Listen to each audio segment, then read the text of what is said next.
There are perhaps no crimes more despicable than those committed against children. An innocent girl not only had her life stolen away, but she was made to endure unimaginable suffering. Little Callie Anderson's treatment was so severe that law enforcement could barely identify her body. May 15th, 2018, Sacramento, California.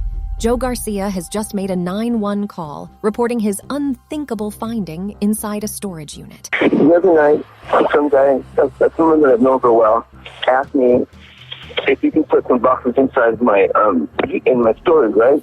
And so we were going through the stuff, and we really got, and there's a baby in there. There's a baby in there. I just seen the arm, and I just know it's a dead body.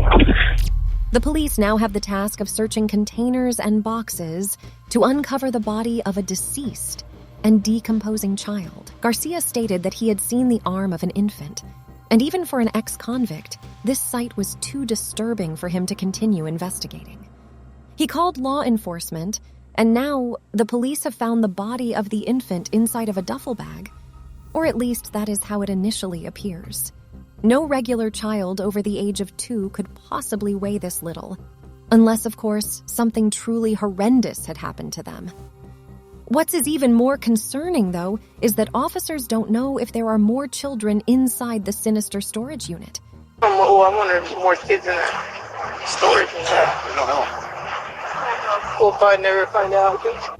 The truth about what these officers have found in this lockup is about to come to light, and as a warning, it will likely leave you feeling sick to your stomach.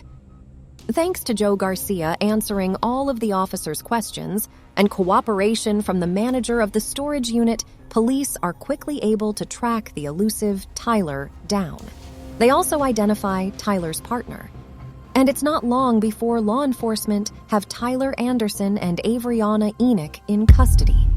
It is now the following day, May 16th.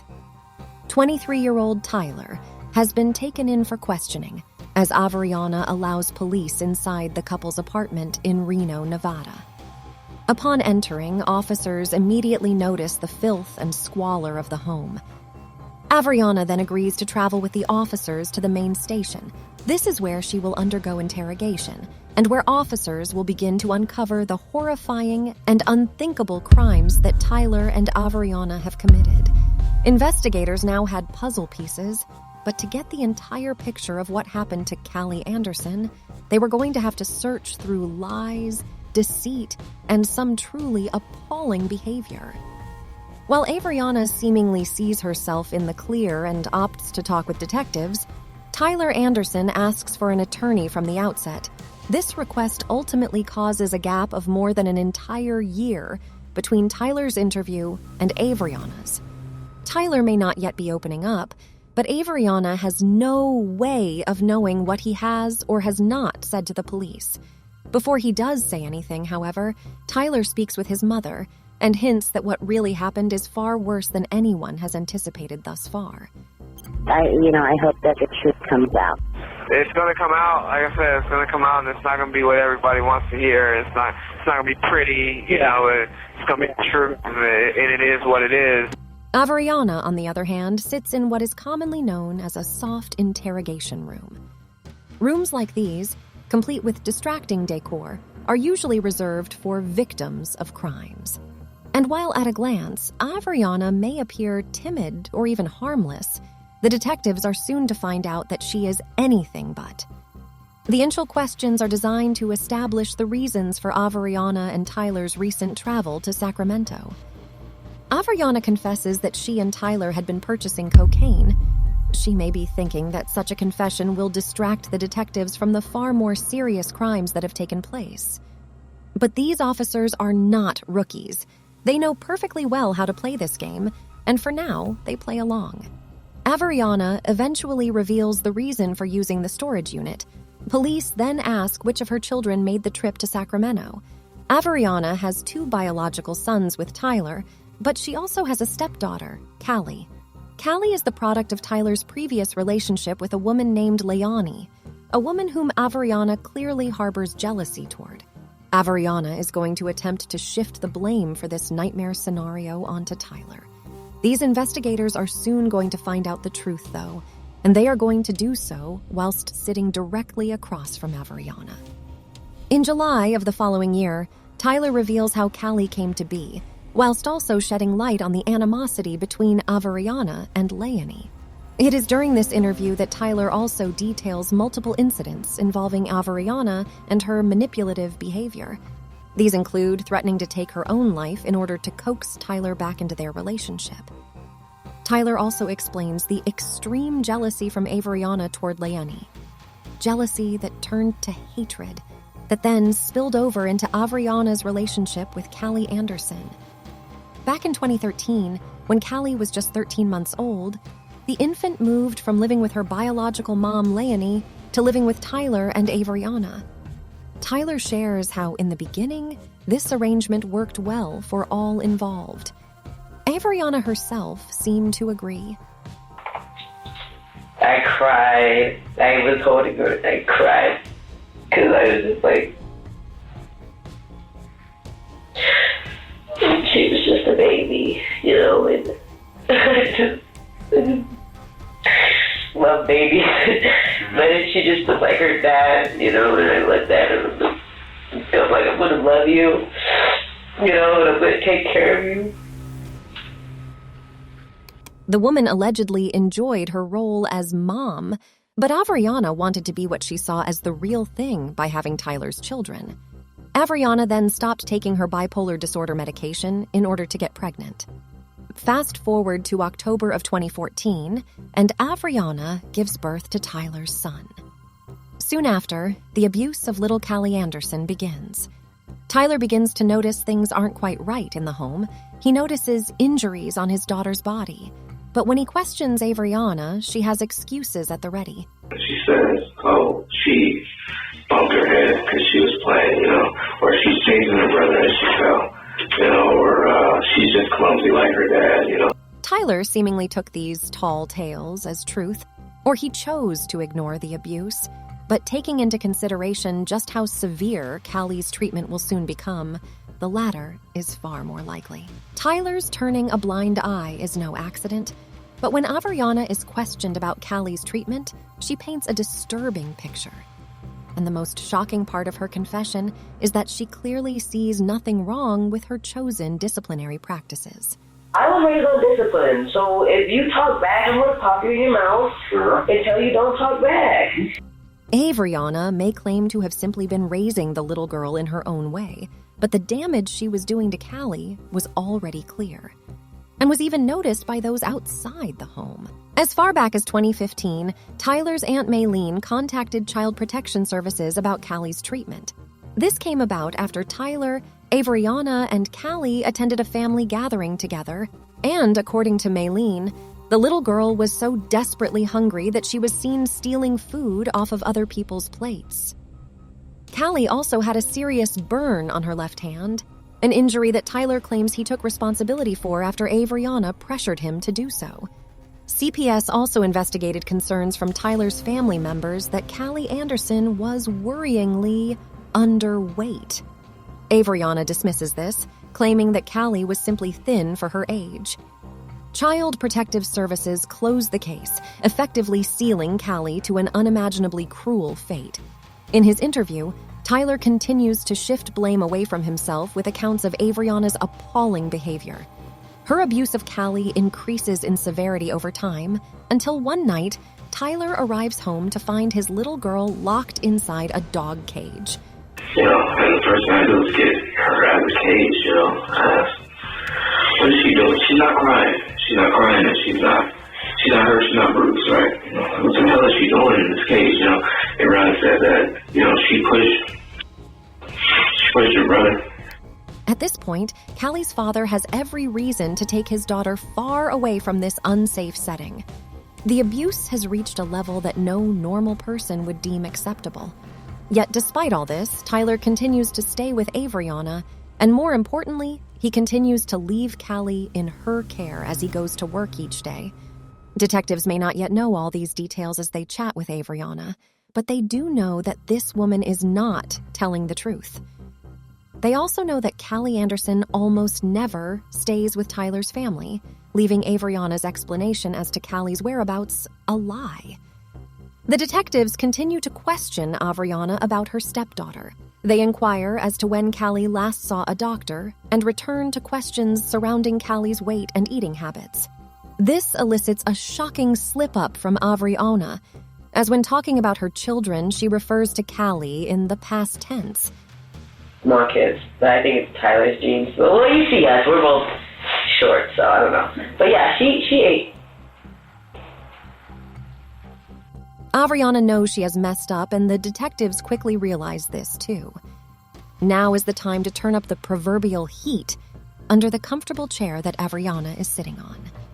By revealing that Tyler is being questioned at this very time, the detectives force Avriana to consider the fact that her partner is currently telling all to law enforcement. She confesses that Callie had recently been complaining of stomach pain and had suffered bouts of vomiting. Despite this alarming issue, Callie was never taken to see a doctor. The stories from both Tyler and Avriana are unconvincing, and the detectives interviewing the mother of 3 have grown tired of Avriana's half-baked explanations. This increasingly tense conversation now comes down to one question: where is Callie Anderson? The detectives apply more pressure as they confront Avriana. They've grown tired of going around in circles with her. The detectives already know where she is, but they want Avriana to confess that she does too. By playing the couple against each other, these 2 investigators greatly heighten their chances of finding out the truth. Avriana now believes that Tyler may have painted her as the villain, and the detectives step this up by revealing that they know far more than they've been letting on thus far. It's out in the open now. So how did it happen? What happened? I don't know what. I tried. Avriana now realizes that her game is up, and while she appears emotional and upset, there is every chance that this is yet another tactic from the abusive mother to gain sympathy from the men questioning her. While Avriana litters the soft interrogation room with her crocodile tears, it's time to hear Tyler Anderson's story about the day that Callie Anderson died. Tyler continues listing off the chores he did upon arriving home, including cleaning up after and walking the dog. And then she said, there's nobody to show you. So I said, what is it? And then she goes in the room and she brings out in her hands, in her arms, some lifeless, limp, lifeless. And she wasn't breathing. Tyler makes it clear that in his eyes, he did all he could to try to save his little girl. But the truth is, these attempts were too little too late, and Tyler Anderson ignored every red flag waved before him during his relationship with Avriana. It may not be all that surprising to learn that Avriana's version of events positions herself as the one giving their all to resuscitate Callie. She does her best to appear distraught before the investigators. Avriana also seems to imply the belief that CPR should have worked as a quick fix for all the years of abuse she had inflicted upon her stepdaughter. Callie Anderson has died as a result of the torturous conditions she was made to endure. And while this story and the behavior of both Avriana and Tyler are enough to make most people's skin crawl, their ideas of how to hide this heinous crime are just as despicable. With Callie's lifeless body before them, these 2 unfit parents decide the best place for the girl is inside a small duffel bag. Once they have put the little girl's body inside, Tyler and Avriana then have to decide their next move. Tyler claims that he wanted to tell somebody what had happened. He also claims that Avriana prevented him from doing so. As has often been the case in this unbearably toxic relationship, Avriana's word is the law. Callie's father and stepmother then immediately begin to remove the evidence linking them to this demise. They discard the rug Callie had lay on before being placed in the bag, and they also get rid of one of Tyler's sweaters that had been used to wrap Callie's lifeless body. The pair then leave their 2 other children alone in the disheveled apartment to go and place the evidence into a dumpster. With almost everything now out in the open in terms of Tyler's confession, his next revelation may just be the worst of all. Avriana's alleged plan to dispose of little Callie Anderson's body. She wants to burn the body under a bridge near Woodward. While Avriana's initial idea is most certainly deplorable, she also suggests disposing of Callie's body with horrendous ideas, like putting the little girl's remains in the river, or placing the duffel bag with the body inside on train tracks. During these conversations, it is clear that Avriana always keeps her own well-being at the forefront of any thinking. She concocts a plan to prevent Tyler from turning her into police and is seemingly prepared to sink to astonishing lows to keep herself out of prison. Avriana's final sickening plan to dispose of Callie's body involves Tyler purchasing a plastic bin, him placing his daughter inside it, and then dissolving the bin's contents in acid. Tyler eventually decides that he can no longer live with the guilt of Callie's death, and that he can no longer withstand the animosity from Avriana, and so he concocts a plan of his own. Tyler claims he sought out his old friend Joe Garcia because the man would be able to figure out that something was very wrong. At this point, Tyler seems to be ready and willing to turn himself in, and perhaps he believes that by pinning all the evil on Avriana, he may just get away with allowing his own daughter to suffer unthinkable abuse. The problem with Tyler attempting to play the victim is that 1 month after Callie's body was found, a woman named Jayla, a friend of both Avriana and Tyler, came forward with shocking details about Callie's abuse. Jayla shared that she stayed at the Anderson apartment for a single night in 2017, and whilst there, she was strictly forbidden from entering one of the 2 bathrooms in the apartment. The reason? Tyler and Avriana were housing their vicious dog inside a cage in the room. What makes this excuse a curious one is that when Avriana is questioned about the dog, she declares Maverick friendly, sweet, and good with children. Did you give the kids? Oh, yeah.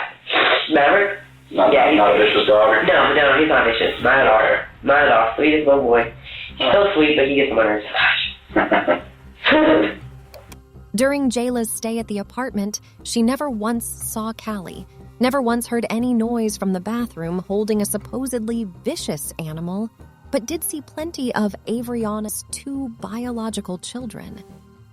In addition to the insight provided by Jayla, another witness presented evidence of Callie's neglect. Though this man's reasons for visiting the Anderson apartment are far more scandalous. Tyrese had attended high school with Avriana, but in 2017 he became far more than an old acquaintance.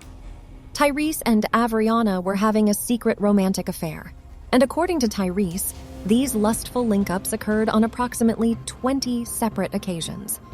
Much like Jayla during her visits to the home, Tyrese was forbidden from entering the main bathroom. Tyrese also saw no evidence of Callie, but regularly saw Avriana's 2 boys.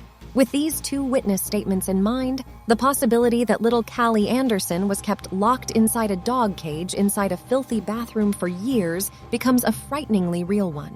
But whilst she was being kept in such squalor, why did Callie make no attempts to be heard? Why was she not crying out for help? Callie's silent suffering may be because living inside a cage was all she knew. She may also have feared repercussions from Avriana if she were to make noise. There is also the possibility that Callie was so sick, so malnourished, and so weak that she was physically unable to cry for help. Tyler reveals more ways that Avriana would abuse Callie. Your dad doesn't love you, Nobody loves you. The person that gave birth to you doesn't even love you, Your dad doesn't love you, and if he did, he'd be here with you. So shut the up, she would close the door on it. The physical condition that Callie was in at this point is appalling, but adds severe emotional abuse from Avriana on top. and Callie's suffering becomes worse than anyone could reasonably imagine. Up until this point in his interview, Tyler has done his best to portray himself as a victim alongside his daughter.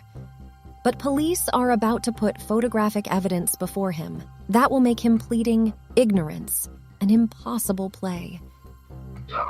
Was it like this when you left that morning? Wasn't this bad, no. Is there a reason why those pieces of furniture is blocking the bathroom? I was in her room.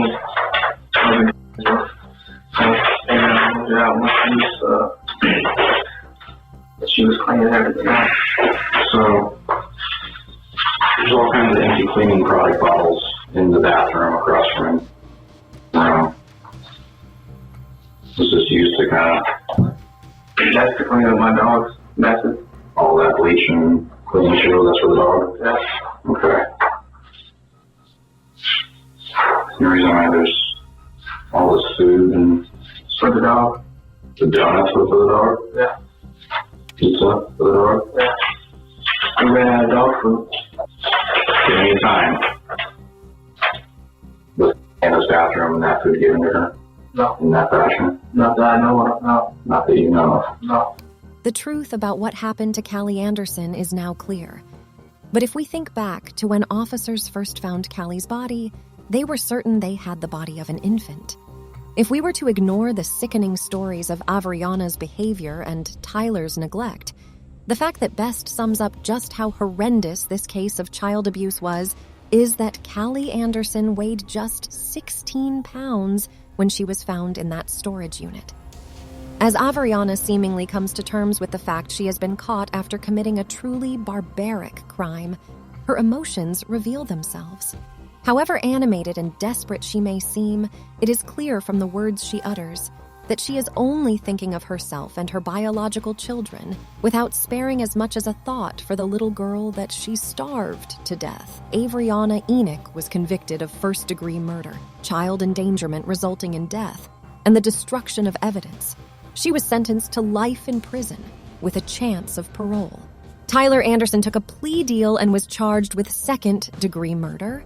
He, too, was given life with the possibility of parole. Callie had been subjected to appalling treatment by the two people who were supposed to care for her.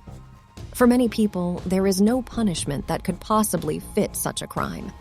The sickening abuse of Callie Anderson is estimated to have gone on for around 3 years. That is over half of little Callie's life. This innocent young girl may have known nothing but pain. Trapped like an animal, starved of food and of any kind of human affection, this shocking story of neglect is not going to be forgotten by anyone involved. Avriana now faces life behind bars, but thanks to her having the possibility of parole in her future, she has more of a chance at life than she ever allowed her stepdaughter to have.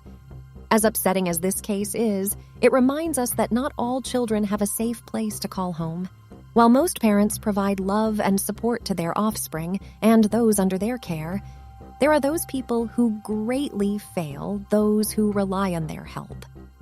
What Avriana and Tyler inflicted on Callie, however, can only be described as pure evil.